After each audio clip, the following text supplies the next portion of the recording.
께서 주신 본문 말씀으로 성탄절을 크게 기뻐하라 이런 제목으로 말씀을 선포합니다. 성탄절을 앞두고 거리에는 성탄 트리가 세워지고 밤이 되면 점등이 들어와서 깜빡깜빡 빛을 발하고 있습니다.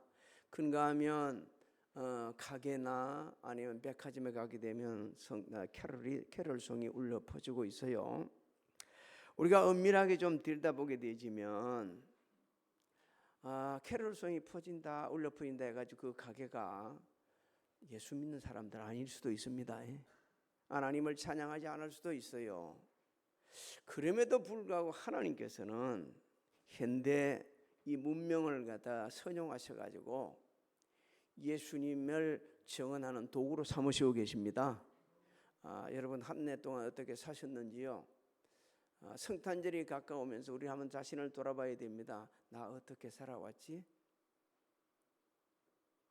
정말 내 삶을 통해서 예수 그리스도가 어떻게 정언되어졌지?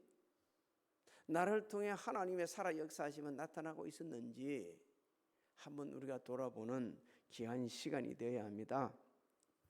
오늘 이 본문 말씀은 주님 오심을 모든 인류는 크게 기뻐해야 한다는 그 내용으로 우리에게 소망을 주시고 있거든요. 왜 주님이 오시는 걸 크게 기뻐해야 하는지 9절을 우리 같이 한번 읽어볼까요? 9절 시작. 시온에 따라 크게 기뻐할지어다. 예루살렘에 따라 즐거이 부를지어다. 보라, 내 왕이 내게 임하시나니 그는 공의로우시며 구원을 베푸시며 겸손하여서 나귀를 타시나니 나귀의 작은 것 곧 나귀 새끼니라. 하나님께서는 예수님이 오시기 전에 많은 선지자를 통해서 예수님이 이렇게 오실 것이다, 예수님은 이런 분이시다, 이것을 많이 예언을 해주셨어요. 오늘 이 본문 말씀은 스가랴 선지자를 통해서 주시는 말씀입니다. 먼저 시온의 딸 예루살렘의 딸 크게 기뻐해라 이렇게 말씀하고 있죠. 여러분 시온의 딸 예루살렘의 딸은 당시 이스라엘 백성들을 일컫는 그런 말씀입니다. 그리고 오늘날 영적 이스라엘인 저와 여러분을 상징하는 이런 말씀이죠. 바꿔 말씀드리면 모든 성도들 또 이 땅에 사는 모든 백성들은 주 오심을 크게 기뻐하고 즐거워해야 한다고 하시는 거예요. 얼마나 그 기쁨이 큰지 스가랴 선지자는 두 번에 걸쳐서 말씀하고 있죠. 뭐라고 말씀합니까? 크게 기뻐할지어다, 그 다음에 즐거이 부를지어다, 이렇게 말씀을 하고 있습니다. 이 단어가 말이요, 우리 지금 우리 이제 한글 이래 들어온 단어하고는 영 감이 달라요. 원어적 의미를 보게 되면 이 전쟁에서 승리한 후에 크게 기뻐서 외치는 소리예요. 전쟁에서. 왜 스가랴 선지자는 이 단어를 선택했을까? 한번 우리가 영적인 측면에서 생각해보면 놀라운 진리가 있습니다. 예수님이 그냥 이 세상에 오신 것이 아니고 죄와 사탄을 멸하러 오셨습니다. 그 전쟁에서 예수님이 승리를 하셨어요. 그래서 저와 여러분들이 죄와 사망에서 자유를 주셨습니다. 할렐루야. 그러니까 미리 이 승리를 내다보면서 지금 스가랴 선지자는 이렇게 외치고 있는 것입니다. 그러면서 또 하나 우리가 크게 기뻐해야 될 이유, 즐거이 부를 이유를 말씀하고 있죠. 보라, 내 왕이 내게 임하신다, 이렇게 선포하십니다. 2003년 전에 오신 이 예수님 아기로 이 세상에 태어나셨죠. 하도 돈이 없는 가난한 집에서 있다 보니까 어디에서 태어납니까? 마을 구유에서 태어나십니다. 그런데 그분이 말이에요, 온 세상을 다스리는 왕의 왕이시라는 거예요. 이 사실을 아는 분들은 많지가 않았습니다. 거의 몰랐어요. 당시 예수님이 오실 때에 예수님을 찬양하고 경배한 사람들은 성경에 얼마 안 된다고 그러죠. 누구라 그렇게 말씀하고 있죠? 동방박사들도 있지만 또 누구요? 자기 양떼를 지킨 목자들이었어요. 사람들은 만왕의 왕을 오신 예수님 알지도 못하고 찬양도 하지 않았습니다. 그런데 이사야 선지자는 예수님이 오시기 전 한 500~600년 전에 예수님이 어떤 분이신지, 어떤 그런 아주 자질에서 품성을 갖추고 계시는 분인지, 능력을 갖추신 분인지를 아주 자세하게 구체적으로 말씀해 주셨어요. 이사야 9장 6절로 7절을 한번 읽어볼까요? 시작. 이는 한 아기가 우리에게 낳고 한 아들을 우리에게 주신 바 되었는데 그의 어깨에는 정사를 메었고 그의 이름은 기묘자라 모사라 전능하신 하나님이라 영존하시는 아버지라 평강의 왕이라 할 것임이라. 그렇습니다. 그 정사와 평강의 더함이 무궁하며 또 다윗의 왕자와 그의 나라에 군림하여 그 나라를 굳게 세우고 지금 이후로 영원히 정의와 공의로 그것을 보존하실 것이라. 만군의 여호와의 열심히 이를 이루시리라. 할렐루야. 여러분 보십시오. 이렇게 이사야 선지자가 말씀하신 대로 예수님은 다 이루셨어요. 만왕의 왕이신 예수 그리스도. 여러분 기억나십니까? 우리나라를 방문한 외국 원수들이 참 많았었는데 그 중에 한 분이 영국 엘리자베스 여왕이 우리나라를 오신 적이 있습니다.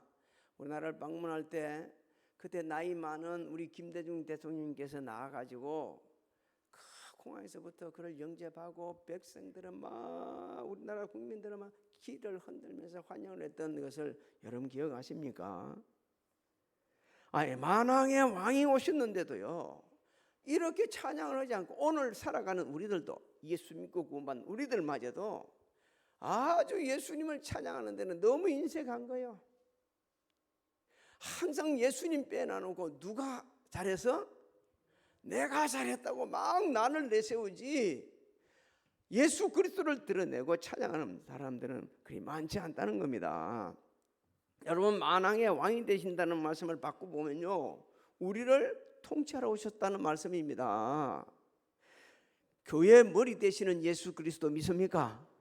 그의 몸을 이루는 우리 모두는요 그분에게 순종하고 찬양하고 경배하고 영광을 돌려야 합니다. 예수님은 그냥 일반 이런 왕들이 아니었어요.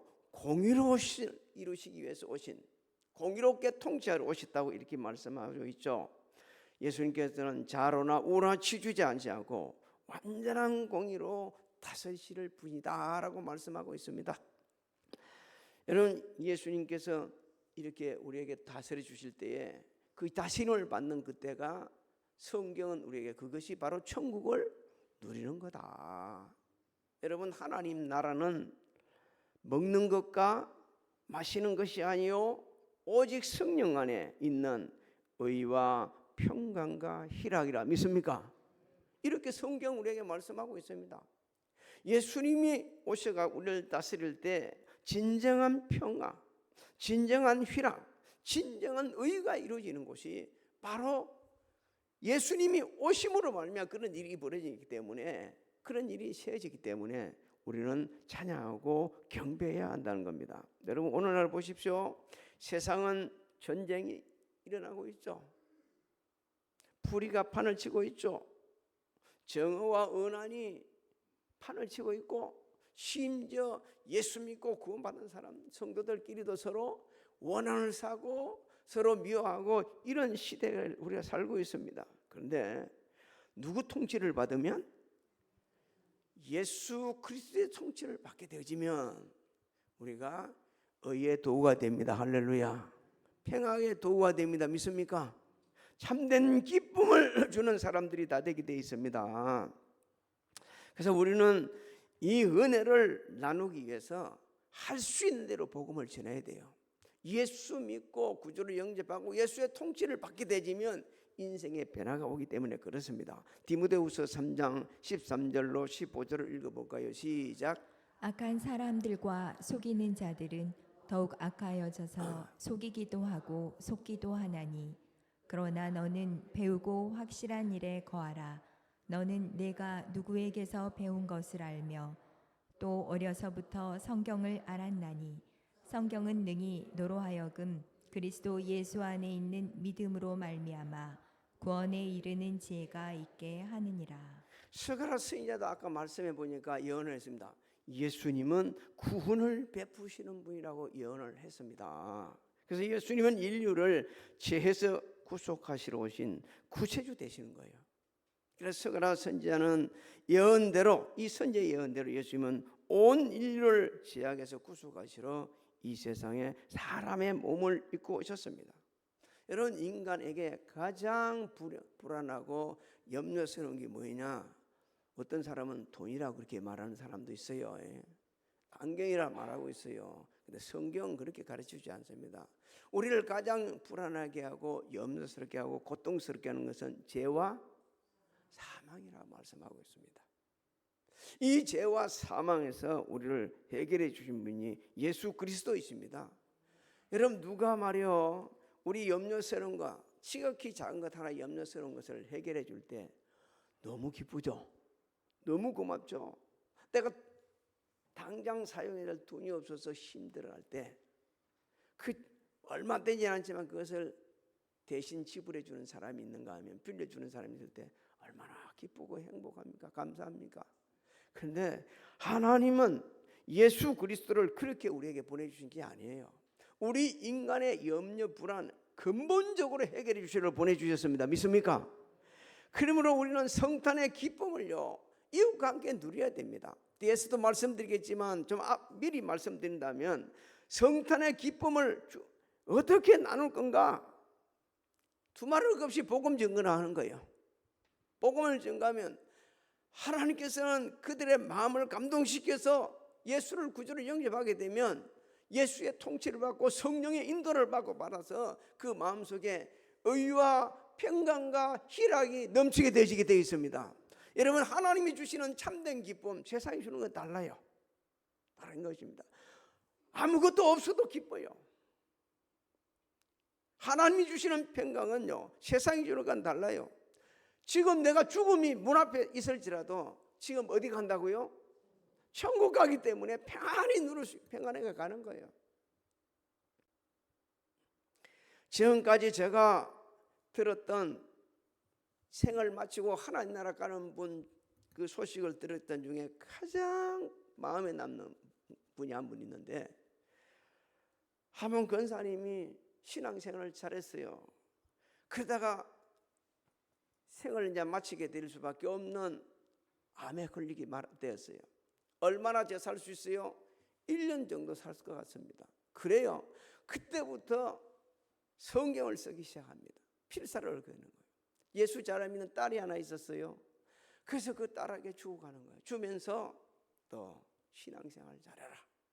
그러라고 목사님을 부르는 거예요. 목사님 불렀어요. 부르고 나서 네, 마지막 예배 좀 드려주십시오. 그렇게 예배 드리라. 천국 가는 예배 드려주십시오. 그래서 그 목사님이 예배를 드리는 거예요. 그리고 다 예배 마치고 예수님 이름으로 기도합니다. 그 다음에 뭐 했어요?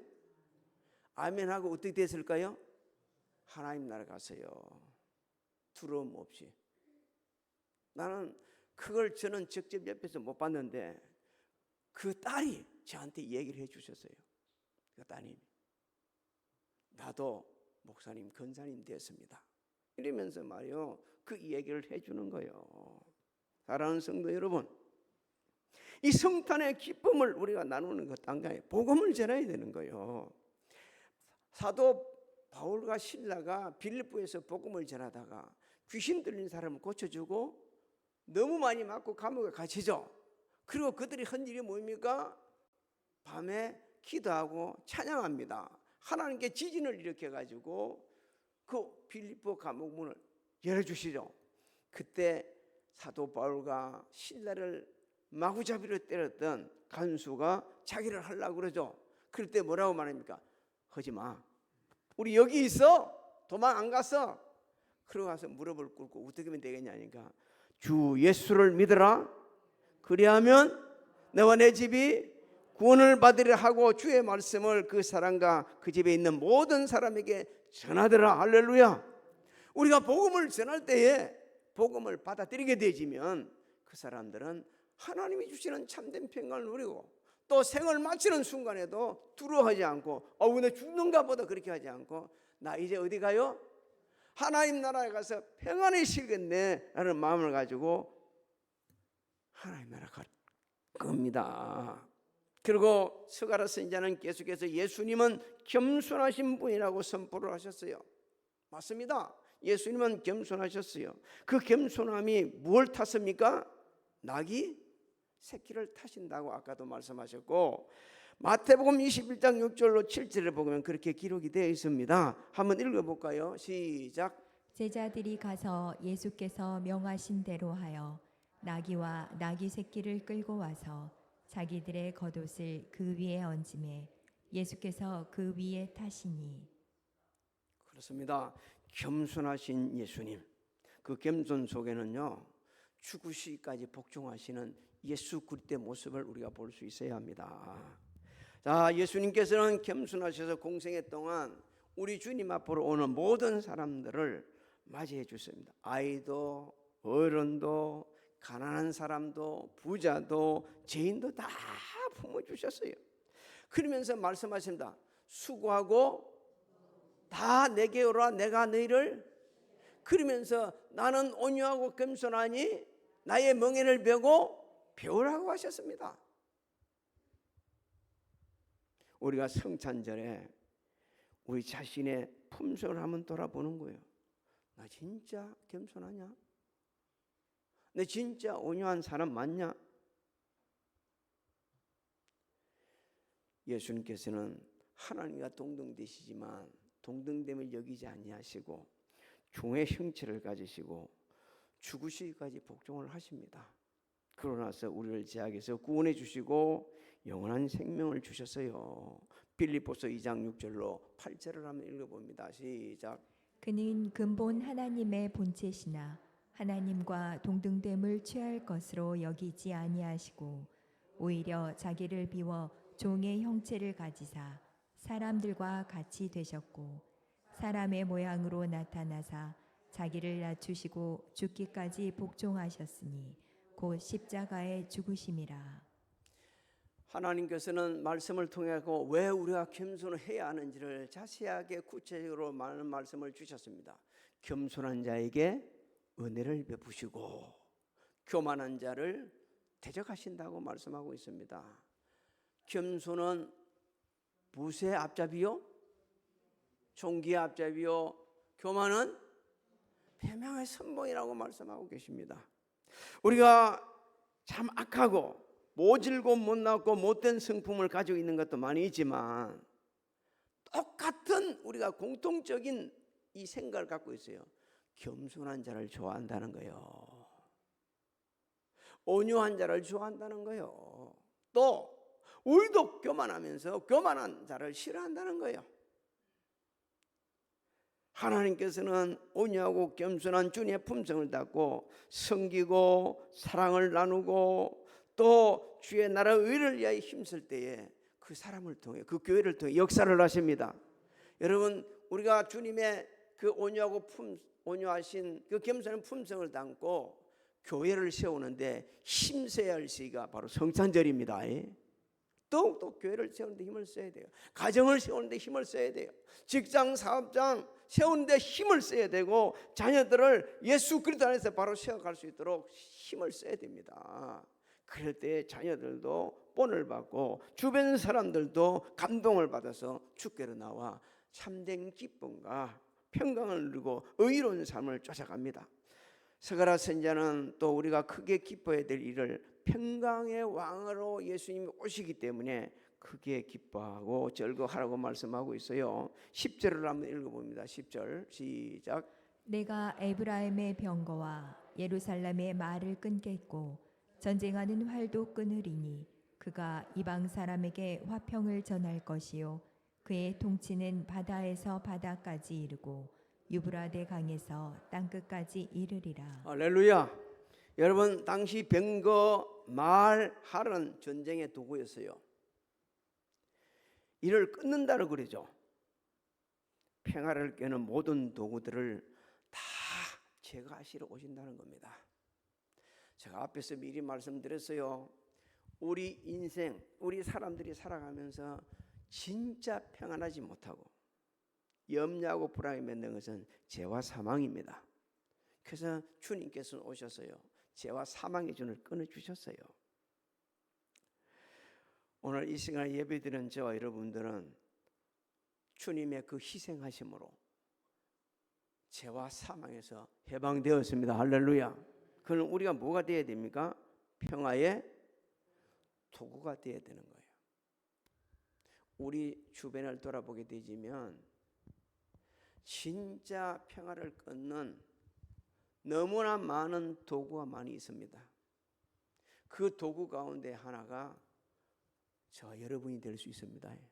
내 때문에 고요했던 집안이 그냥 분란이 일어나는 거예요.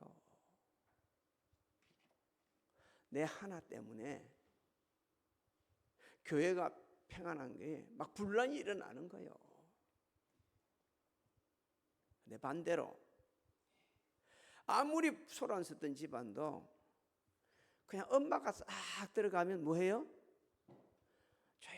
조용해져. 또 반대로 엄마만 들어오면 시끄러워. 너 했어 안 했어부터 시작해가지고 하는데 아버지가 들어오면 조용해. 아버지가 들어오면 잘했어. 아이고 오늘 고생했어. 이렇게 하는 거예요. 또 어떤 아버지는 들어오면서부터 이 집안 꼴이 뭐야? 오늘 뭐 했어? 하면서는 막 분란 일으키는 사람이 있거든요. 여러분 집은 어느 쪽이요? 평화의 도구가 돼야 돼요. 어떤 사람은 평화의 도구가 되는데 어떤 사람은 평화의 도구가 아니라 아주 분쟁을 일으키는 사람들, 평화의 틀을 깨는 사람들이 있다는 겁니다.